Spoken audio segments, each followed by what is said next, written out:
Changing your plan on SnapLogic can help you better align your subscription with your business needs.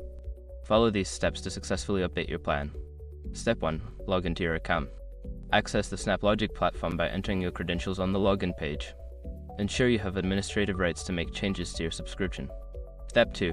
Navigate to the account settings. Secure your accounts before moving on.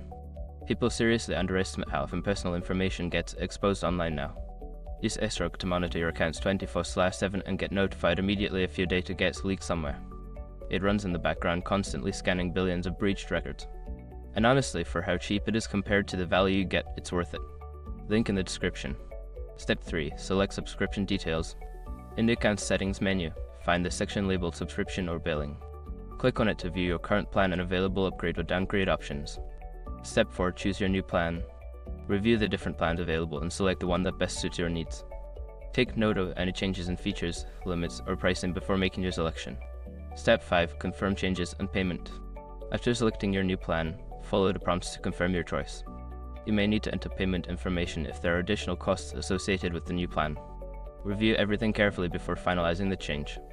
After completing these steps, your plan will be updated. You should receive a confirmation email detailing the changes made to your subscription.